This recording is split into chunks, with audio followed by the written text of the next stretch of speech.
अस्सलाम वालेकुम दोस्तों, ये हमारे कोर्स का आज पहला टॉपिक है एंटीवायरस एविजन का। ये कोर्स जो है ऑफिशियली डेटसिक की तरफ से रिलीज़ किया गया है। इस कोर्स को अगर कहीं और से आप बाय करेंगे या कहीं और से आप डाउनलोड करेंगे तो उस चीज़ का डेटसिक बिल्कुल भी ज़िम्मेदार नहीं होगा कि कौन आपको क्या देगा। ये कोर्स ऑफिशियली डेटसिक की तरफ से रिलीज़ किया गया है, तो आप डेटसिक के वेबसाइट से या तो डेटसिक के फेसबुक पेज से या तो आप हमें व्हाट्सएप से रब्ता करके ये कोर्स खरीद सकते हो, या तो इस कोर्स के मुतालिक आप जो भी सवाल पूछना चाहते हो तो आप पूछ सकते हो। दोस्तों, इस कोर्स में हमारा मुद्दा ये होगा, हमारा टॉपिक ये होगा कि एंटीवायरस को किस किस पॉसिबल मेथड से बाईपास किया जा सकता है। एंटीवायरस बहुत सारे होते हैं, जैसे कि आप ये सब जानते हो। हर एंटीवायरस अपने तरीके से काम करता है। फॉर एग्जांपल, अगर एक फ़ाइल एक एंटीवायरस डिटेक्ट कर रहा है तो ये ज़रूरी नहीं है कि उस फाइल को दूसरा एंटीवायरस डिटेक्ट कर रहे हैं। ये डिपेंड करता है कि उस एंटीवायरस के पास इस एंटीवायरस के पास क्या इस वायरस का सिग्नेचर है कि नहीं है। फॉर एग्जांपल, दो एंटीवायरस हैं, एक है विंडोज़ डिफेंडर और दूसरा है ईस्ट एंटीवायरस। अगर ईस्ट एंटीवायरस किसी फाइल को डिटेक्ट कर रहा है तो हो सकता है उसको विंडोज़ डिफेंडर डिटेक्ट ना करे। अगर विंडोज़ डिफेंडर डिटेक्ट कर रहा है तो हो सकता है कि ईस्ट उसको डिटेक्ट ना करे। ये डिपेंड करता है उनके सिग्नेचर डेटाबेस पर। हर एंटीवायरस के पास एक डेटाबेस मौजूद होता है, वो जो डेली अपडेट होता है। आपने देखा होगा हर एंटीवायरस डेली अपडेट क्यों होता है, क्योंकि वो अपने डेटाबेस को अपडेट करता है। उन डेटाबेस में पड़े होते हैं सिग्नेचर्स। अब वो सिग्नेचर से वायरस को आइडेंटिफाई करता है कि हाँ ये वायरस है। आप जब भी कोई पेलोड बनाते हो, जब भी कुछ भी बनाते हो, उसको एंटीवायरस फ़ौरन डिटेक्ट क्यों करता है? उसको डिटेक्ट करने का रीज़न ये होता है कि वो उसके पास उस चीज़ का सिग्नेचर पड़ा होता है। तो ये बेसिक इन्फॉर्मेशन था जो मैंने आपको दिया। अब मज़ीद इसके अंदर जाने की कोशिश करेंगे। इस कोर्स में आपको ज़रूरत होगी एक सिस्टम की, यानी एक लैब इन्वायरमेंट की। जैसे कि अभी आप देख रहे हो, मैं रिमोट डेस्कटॉप का इस्तेमाल कर रहा हूँ। मैं दरअसल किसी और पीसी का इस्तेमाल कर रहा हूँ जो कि रिमोट डेस्कटॉप है। यहाँ पर आप देख सकते हो हमारा प्राइमरी ऑपरेटिंग सिस्टम हमारा विंडोज़ 10 है, ये भी विंडोज़ 10 है। इस कोर्स में आपको एक लैब एनवायरनमेंट की ज़रूरत पड़ेगी। अब लैब एनवायरनमेंट जो है आप VM वर्क स्टेशन में भी विंडोज़ इंस्टॉल करके बना सकते हो। चाहो तो रिमोट डेस्कटॉप किसी और पीसी से ले सकते हो, जो अगर आपके पास अवेलेबल है कोई ऐसा पीसी, तो या तो आप वर्चुअल बॉक्स को भी इंस्टॉल कर सकते हो। वहाँ पर विंडोज़ 8, 7 या 10 आप इस्तेमाल कर सकते हो। तो ये मेन जो है ज़रूरी चीज़ है, ठीक है। आपके पास एक लैब इन्वायरमेंट होना चाहिए, लैब होना चाहिए, ताकि आप अपने इन सारी चीज़ों को टेस्ट कर सके हो, बना सको। क्योंकि हम बहुत सारी चीज़ें इस कोर्स में इस्तेमाल करेंगे, तो मैं नहीं चाहता कि आपका जो प्राइमरी ऑपरेटिंग सिस्टम है वो डिस्टर्ब हो, क्योंकि इनमें वायरसेस भी होते हैं बहुत सारे फाइल्स में। तो ये हो गया जो है बेसिक चीज़ मैं आपको बता रहा था। तो अब बात करते हैं कि इनके बारे में मज़ीद जानने की कोशिश करते हैं कि एवीज़ क्या होते हैं, एंटीवायरस क्या होते हैं, क्रिप्टर क्या होते हैं, वायरस क्या होते हैं। ठीक है, ये हमारा इंट्रोडक्शन वीडियो है, तो ये जानना बहुत ज़्यादा ज़रूरी है। अगर आप ये समझोगे नहीं तो आप आगे बढ़ोगे नहीं। आपने हमेशा जो है, आप गौर करते हो कि आप जब भी कोई वीडियो देखते हो तो उसको आप फॉलो करते हो, लेकिन आपको पता नहीं है ये सारी चीज़ें हो कैसी रही हैं। उस वीडियो को फॉलो करना वो एक लिमिटेड टाइम होता है, जब तक वो चीज़ है तो तब तक आप उसको इस्तेमाल कर सकते हो। लेकिन अगर उस वक्त आपने उसका पूरा मेथड नहीं समझा तो ज़िंदगी भर आप उस चीज़ का पछतावा आप करेंगे। हम हमेशा कोशिश करते हैं कि हम चीज़ों को समझें, ना कि चीज़ों को इस्तेमाल करें। जब चीज़ों को हम समझेंगे बेहतर तौर पर तो उसको इस्तेमाल करना हमें ऑटोमेटिक आ जाएगा। तो हमेशा हम कोशिश करते हैं, आपने देखा होगा मेरे यूट्यूब चैनल पर भी मैं आपको बताता रहता हूँ कि हमेशा चीज़ों को समझें, उन पर रिसर्च करें, उसके बाद ही उसको इस्तेमाल करें। जो चीज़ें मैं बता रहा होता हूँ, आप वीडियो को पॉज कर करके उस वीडियो को देखते रहते हो, इसमें सिर्फ और सिर्फ आप ही का नुकसान होगा, हमारा कोई नुकसान नहीं होगा। तो अब बात करते हैं, और आपको एक और चीज़ की ज़रूरत होगी, वो है आपका विजुअल स्टूडियो। ठीक है, या तो आप विजुअल स्टूडियो इस्तेमाल कर सकते हो या तो विजुअल बेसिक इस्तेमाल कर सकते हो, जिसमें हम C# के कोर्स को या तो विजुअल बेसिक के कोड वगैरह को इसमें बिल्ड करेंगे, क्योंकि हमें वायरस को अनडिटेक्टेबल बनाना पड़ेगा। तो वायरस को हमें जो है एडिट करना होगा, उसको डिफरेंट इंक्रिप्शन में चेंज करना होगा, उसके बाद ही हम जो है उसको अनडिटेक्टेबल बना सकते हैं। तो आप इन सॉफ्टवेयर का इस्तेमाल कर सकते हो, जैसे विजुअल स्टूडियो होता है, विजुअल बेसिक होता है। इस कोर्स में आपको विजुअल स्टूडियो और विजुअल बेसिक का डाउनलोड लिंक मिल जाएगा, आप कोर्स में जाकर देख सकते हो, डाउनलोड कर सकते हो। ये एक बहुत ही हैवी सॉफ्टवेयर है, उसको आप अपने ऑपरेटिंग सिस्टम में इंस्टॉल कर सकते हो। तो यहाँ पर बात करते हैं कि आपको क्या होता है, कि क्रिप्टर क्या होता है, वायरस क्या होता है और एंटीवायरस क्या होता है, ये जानना बहुत ज़्यादा ज़रूरी है। तो उसके लिए है हमारे पास एक इंट्रोडक्शन फाइल है, उसको हम रीड करेंगे।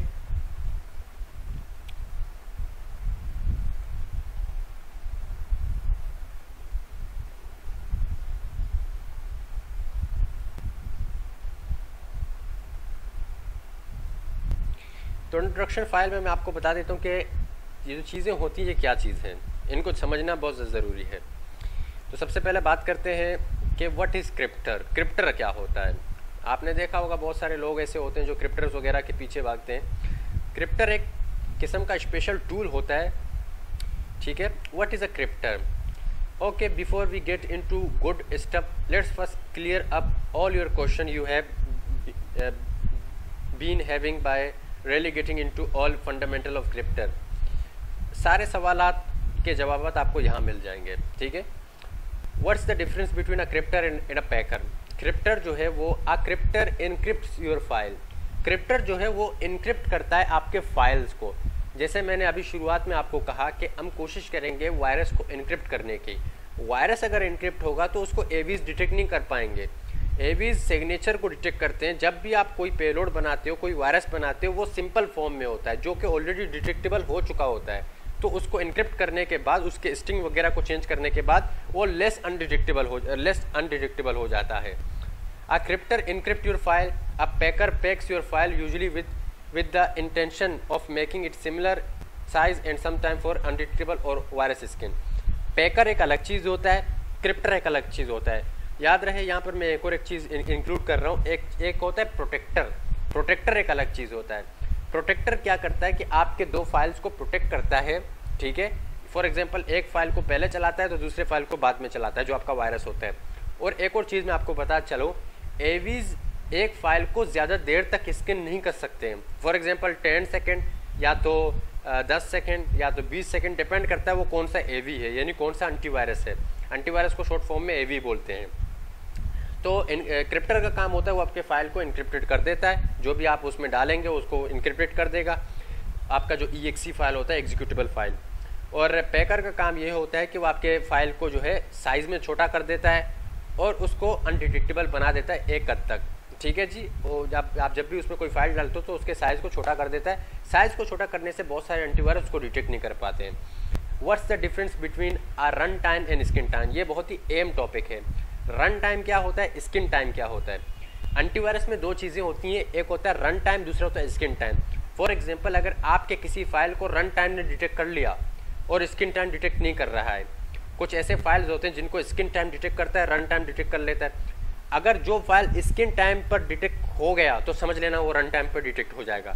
अगर जो स्किन टाइम पर डिटेक्ट नहीं हो रहा है तो वो रन टाइम पर डिटेक्ट होगा ही होगा। रन टाइम एक अलग चीज़ होती है। स्किन टाइम ये होता है कि जब भी आप उसको कॉपी करते हो, पेस्ट करते हो किसी ऐसे सिस्टम में जहाँ पर एंटीवायरस वगैरह है, तो वो डिटेक्ट नहीं होगा। लेकिन जब भी आप उसको एग्जीक्यूट करने की कोशिश करोगे तो वो रन टाइम जो है उसको डिटेक्ट कर लेगा। स्किन टाइम वो होता है कि जिस फॉर एग्जांपल आपने कोई फाइल स्किन किया, ठीक है, उसको डिटेक्ट नहीं कर रहा है कोई, ठीक है, कोई एंटीवायरस। लेकिन जब आप उसको एग्जीक्यूट करने जाओगे वो ओपन होना स्टार्ट हो जाएगा सिस्टम में, तो एंटीवायरस का रन टाइम फंक्शन उसको डिटेक्ट कर लेगा। A runtime encryptor encrypt the specific file between executable run. It is decrypt in memory. Run time encrypter का काम क्या होता है कि वो जो है इनक्रिप्टेड कर देता है स्पेसिफिक फाइल को और वो डिक्रिप्ट होता है सीधा मेमोरी में। कुछ फाइल जो होते हैं वो मेमोरी में डिक्रिप्ट नहीं होते। मेमोरी का मतलब होता है आपका random temporary memory. This way antivirus are not able to analyse the file before execute and after execute. इस मेथड से, रन टाइम वाले मेथड से एंटीवायरस जो है एनालाइज नहीं कर सकता फाइल को एग्जीक्यूट होने से पहले, एग्जीक्यूट होने के बाद। I skin time encryptor encrypt the specific file, so antivirus are not able to analyze file only before execute, but when execute तो वो डिटेक्टेबल हो जाएगा, जिस तरीके से मैंने आपको बताया। जब रन टाइम का मतलब, स्किन टाइम का मतलब ये होता है, फॉर एग्जांपल जब आप किसी फाइल को स्किन टाइम क्रिप्ट करते हो, आप उसको कहीं सेंड करते हो, या जब तक वो स्किन होगा किसी भी एंटीवायरस से वो डिटेक्ट नहीं कर पाएंगे, लेकिन उसको जैसे ही वो विक्टिम एग्जीक्यूट करेगा तो रन टाइम उसको डिटेक्ट कर लेगा। ये होता है। How do I know which antivirus detect my file? मैं कैसे जान सकता हूँ कि कौन सा एंटीवायरस मेरा फाइल डिटेक्ट कर रहा है? There are many site with the same purpose of scanning file giving a report of which antivirus detect your file. बहुत सारे वेबसाइट्स होते हैं जिन पर आप अपने पेलोड वगैरह को या अपने वायरस फाइल को अपलोड कर सकते हो, क्योंकि आपके सिस्टम में तो एक एंटीवायरस होता है। अब एक एंटीवायरस कोई काम का तो नहीं होता, फॉर एग्जांपल अगर आपका एंटीवायरस डिटेक्ट नहीं कर रहा है, जैसे मैंने शुरुआत में कहा ईस्ट डिटेक्ट नहीं कर रहा तो विंडोज़ डिफेंडर करेगा, विंडोज़ डिफेंडर नहीं कर रहा है तो जो नोटन कर लेगा, नोटन डिटेक्ट नहीं कर रहा है एवेरा कर लेगा, एवेरा डिटेक्ट नहीं कर रहा है एवेस्ट कर लेगा। तो सारे एंटीवायरस तो आप एक सिस्टम में इंस्टॉल नहीं कर सकते क्योंकि आपका सिस्टम बहुत लैगिंग करना शुरू कर देगा। तो इन परेशानी के लिए बहुत सारे ऐसे वेबसाइट खुले हुए हैं जिन पर एट अ टाइम बहुत सारे एंटीवायरस आपके एक ही फाइल को स्किन करते हैं। फॉर एग्जांपल यहाँ पर दिया गया है नो वायरस thanks.com, एक तो ये है जो यहाँ पर एग्जांपल दिया गया है, ये एक वेबसाइट है जो कि आपके एक फाइल को बहुत सारे एंटीवायरस से स्किन करता है। ऐसे बहुत सारे वेबसाइट हैं, लेकिन हमेशा याद रहे कि अपने वायरस वाले फाइल को कहीं पर भी अपलोड मत करें। फॉर एग्जांपल आपने एक वायरस वाला फाइल बनाया तो कोई ऐसा वेबसाइट ढूंढे जिसमें एंटीवायरस मौजूद ना हो, जैसे कि मीडिया फायर होता है, इसमें एंटीवायरस होता है। और ऐसे बहुत सारे वेबसाइट होते हैं जिनमें इनबिल्ट एंटीवायरस होता है। आपका गूगल ड्राइव होता है, ये लोग बहुत बड़ी गलतियां कर देते हैं कि वायरस फाइल को गूगल ड्राइव में अपलोड करते हैं, मीडिया फायर में अपलोड करते हैं, दूसरे दिन वो जो है डिटेक्टेबल हो जाता है। उसका रीज़न ये है कि उनमें जो है बाय डिफ़ॉल्ट जो है बिल्ट इन एंटीवायरस लगा हुआ होता है उन वेबसाइट में। तो हमेशा अपने फाइल को ऐसे वेबसाइट से स्किन करें, ऐसे वेबसाइट पर अपलोड करें जहाँ पर जो है आपको ये शक ना हो कि वहाँ पर जो है कोई एंटीवायरस मौजूद है। ठीक है, फॉर एग्जांपल अगर जब भी आप कोई फाइल को शेयर करना चाहें किसी वायरस को तो उसको अपलोड करें zippyshare.com पर। zippyshare एक वेबसाइट है जहाँ पर आप अपने फाइल वगैरह को अपलोड कर सकते हो। ये एक सिंपल सा वेबसाइट है जहाँ पर आप अपने वायरस वगैरह को शेयर करके अपलोड करके शेयर कर सकते हो दोस्तों वगैरह में। एक तो ये वेबसाइट हो गया। दूसरा वेबसाइट है टीनी अपलोड। ऐसे छोटे छोटे वेबसाइट्स को चूज़ करें क्योंकि इनमें इतना ज़्यादा फंक्शन नहीं होता और इनमें बाय डिफ़ॉल्ट कोई एंटीवायरस नहीं चल रहा होता है। जैसे teenyupload.com ये एक वेबसाइट है, तो यहाँ पर भी जो है आप अपने फाइल वगैरह को अपलोड कर सकते हो। ऐसे वेबसाइट पर आप अपलोड करेंगे तो आपका जो है ज़्यादा से ज़्यादा सिक्योर रहेगा फाइल। और एक तो वो हो गया जिससे आप फाइल को स्किन कर सकते हो, जैसे कि nothanks.org एक वेबसाइट तो ये है। और दूसरा वेबसाइट ये है अंटी स्किन एक वेबसाइट है जो कि आपके रिजल्ट को डिस्ट्रीब्यूट नहीं करता। Online virus Skinner without result distribution.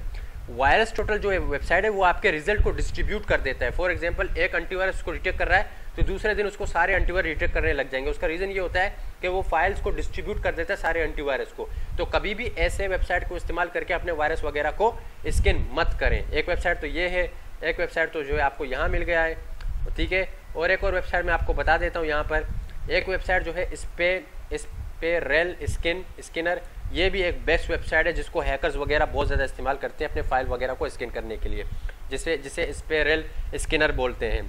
तो ये 3 वेबसाइट मैंने आपको बता दिए, इनका इस्तेमाल करके आप अपने वायरस फाइल वगैरह को चेक कर सकते हो।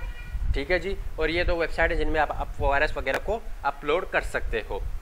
तो आगे चलते हैं कि बाकी चीज़ें क्या होती हैं और इस चीज़ों को गौर से समझें, क्योंकि आप समझेंगे तो आप आगे बढ़ेंगे। What is EOF and what it used for? EOF stand for end of file। EOF जो है इसका स्टैंड फुल फॉर्म होता है end of file। some file like bfrost Mudisa and CyberGate require the end of file data in order to run without corruption। so if the cryptor don't press this end of data your crypted file will be become corrupt। ठीक है, जो आप समझ गए होंगे। कुछ ऐसे जो है फाइल्स वगैरह होते हैं, जैसे मूडिसा एक फ़ाइल होता है, साइबर गेट, ये इनका रिक्वायरमेंट होता है end of file data in order to run without corruption. कुछ फाइल होते हैं जिनको आप क्रिप्टेड कर देते हो वो करप्ट हो जाते हैं। ठीक है, क्योंकि वो उनमें ये होता है कि वो करप्ट हो जाते हैं, फिर वो रन होने नहीं होते। तो इस जगह पर इस्तेमाल होता है EOF का, एंड ऑफ फाइल का। What is a USG? USG is a part of cryptor that generate a unique version of sub। सब जो होता है ये एक बहुत ही इम्पोर्टेंट फाइल होता है किसी भी रेट का। आपने देखा होगा बहुत सारे रेट ऐसे होते हैं जिनमें सब मौजूद होता है। सब एक फाइल होता है जो कि आपके बनाए हुए पेलोड को बाइंड कर देता है अपने अंदर और वो अनडिटेक्टेबल हो जाता है। अगर आपका सब डिटेक्टेबल है तो आपका जो है मान लीजिए कि आपका रेट डिटेक्टेबल है। सब एक बहुत ही बड़ा स्टेप होता है इस आपके क्रिप्टर में, आपके रेट में। तो USG होता है, ये एक टूल होता है जो कि यूनिक सब जनरेट करता है। ठीक है, जो आपकी मदद करता है। ऐसे बहुत सारे टूल आपको इंटरनेट में मिलते हैं जिसे USG कहते हैं। ये ऑटोमेटिकली एक टूल जनरेट करता है, फिर उसको आप कंपाइल कर देता है, वो आपका सब बन जाता है और फिर उस सब को आप किसी भी रेट वगैरह में इस्तेमाल कर सकते हो। ठीक है जी। Crypter use to encrypt and decrypt the specific file. Crypter जो है वो इनक्रिप्ट और डिक्रिप्ट करता है स्पेसिफिक फाइल को जो कि आपने क्रिप्टेड किया होगा। The purpose of this because FUD crypters don't last forever. एक बात हमेशा याद रखें, आप अगर मार्केट में क्रिप्टर वगैरह बाय करेंगे या कुछ ऐसा बाय करेंगे, वो कभी भी अनडिटेक्टेबल हमेशा के लिए तो नहीं रहेंगे। क्योंकि अगर फॉर एग्जांपल कोई आपको क्रिप्टर सेल कर रहा है, कोई आपको क्रिप्टर दे रहा है, तो वो कभी भी अनडिटेक्टेबल नहीं रहेगा। फॉर एग्जांपल 1 महीने तक रहा, दूसरे महीने तक रहा, तीसरे महीने तक रहा।